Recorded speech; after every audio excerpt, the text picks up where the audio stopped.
नमस्कार, आप सबका मेरे चैनल इस दिस जस्टिस में स्वागत है। मैं हूं आपकी दोस्त और होस्ट सोनिया राणा। उम्मीद है आप सभी अच्छे से होंगे और स्वस्थ होंगे। दोस्तों, हमारा देश भारत ये सदियों से ही अपनी संस्कृति को लेकर बहुत प्रचलन में रहा है। सांस्कृतिक रूप से भारत में हमेशा ही मेहमानों को भगवान का दर्जा दिया गया है। हिंदी में अतिथि देवो भव की युक्ति सदैव भारत की संस्कृति रही है। इसी संस्कृति को अपना आधार मानते हुए भारत में कैंपेन भी चलाया गया, जो गुजरात सरकार द्वारा बहुत ही प्रचलन में रहा। यह कैंपेन सबसे पहली बार अमिताभ बच्चन इसके ब्रांड एम्बेसडर बने, जो काफ़ी लंबे समय तक इसके ब्रांड एम्बेसडर रहे। और उसके बाद आमिर खान इस कैंपेन को उन्होंने आगे चलाया। परंतु आज भी कई ऐसे तत्व है जो हमारे देश की परंपराओं को, हमारी संस्कृति को धूमिल करने में, उसको लज्जित करने में लगे हुए हैं, क्योंकि उनके अपने कोई मूल्य नहीं है, उनके अपने कोई संस्कार नहीं है। उन्हें यही नहीं पता कि हम किस देश में पैदा हुए हैं। उन्हें अपनी संस्कृति की ही पहचान नहीं। हम आज उन्हीं कुछ व्यक्तियों, उन तत्वों के बारे में बात करने जा रहे हैं जिनमें ना तो अपने संस्कारों का कोई सम्मान है, ना नारी के प्रति कोई सम्मान है। दोस्तों, जैसे कि आपने भी कुछ पिछले दिनों से कुछ घटनाएं जो बहुत ज़्यादा प्रचलन में है, आपने सुनी होगी। एक विदेशी महिला जो स्पेनिश की नागरिक है, वो हमारे भारत नहीं, वो एक विश्व भ्रमण दौरे पर निकली हुई है। 65 देशों का भ्रमण करने के बाद वो भारत पहुंचे और लगभग 6 महीने भारत में रहने के बाद वे 1 मार्च 2024 को पश्चिम बंगाल से झारखंड पहुंचे। जब वे झारखंड पहुंचे तो वहां से वे नेपाल की ओर जा रहे थे। पश्चिम बंगाल से निकलने के बाद वे शाम करीब 5 बजे झारखंड के दुमका जिले के कुरमाहाट पहुंचे। उन्होंने इतना सफर करने के बाद दरअसल वे थक चुके थे। उन्हें रात का समय भी हो चुका था।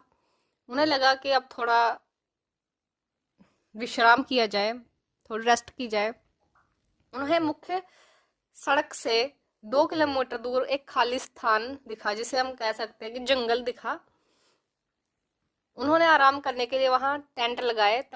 जब वे महिला और उसका पति अपने टेंट में आराम कर रहे थे, तो वहां अचानक से 4 अज्ञात पुरुष उनके टेंट के समीप आए और उन्होंने महिला के साथ छेड़छाड़ करने की कोशिश की। और जब इस छेड़छाड़ को रोकते हुए महिला के पति ने उनका विद्रोह करने की कोशिश की, तो उन चारों ने पहले उसके पति के साथ मारपीट की और उसके पति को मारने के बाद उस महिला के साथ चारों ने रेप किया। और यहाँ तक ही नहीं, उन चारों ने अपने 3 और दोस्तों को फ़ोन करके वहाँ पे उसी जंगल में बुलाया और फिर उन तीनों ने भी उस महिला के साथ रेप किया।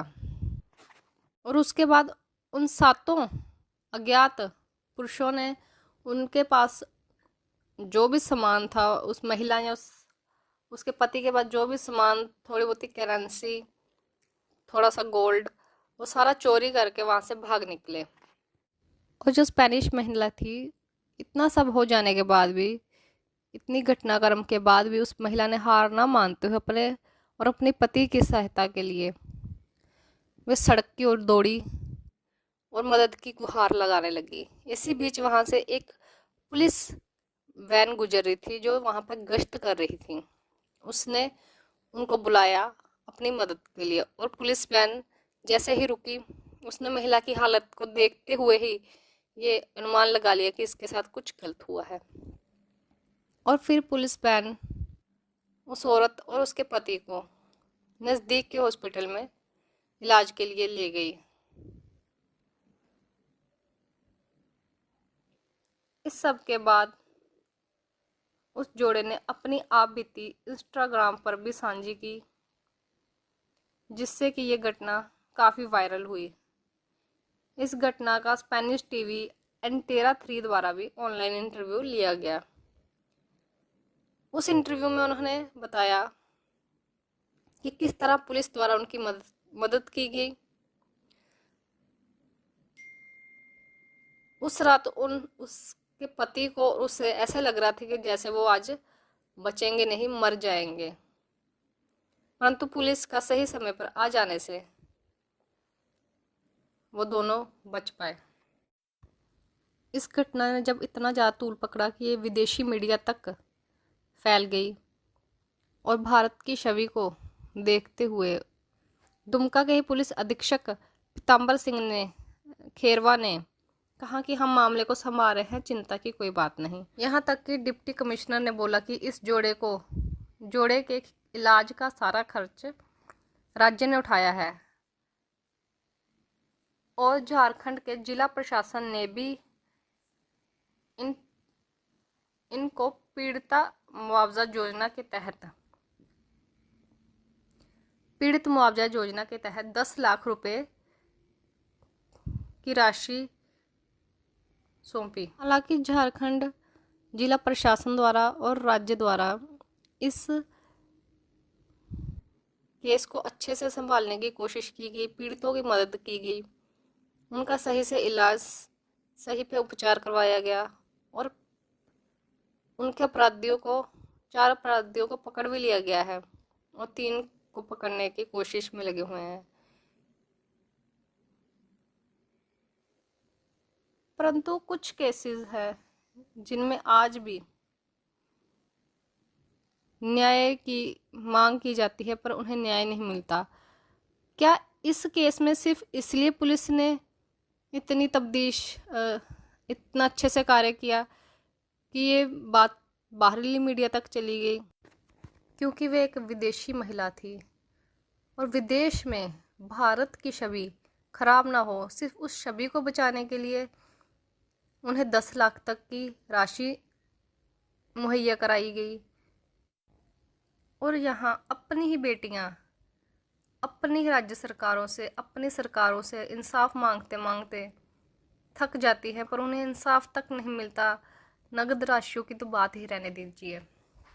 आखिर कितनी सरकारों ने कितनी बेटियों को ये 10 लाख की राशि दी है, सिर्फ इसी महिला को क्यों? मैं ये नहीं कहूँगी कि ये राशि देना गलत है, ठीक है, पर जो इनके लिए है वो हमारी बच्चियों के लिए क्यों नहीं?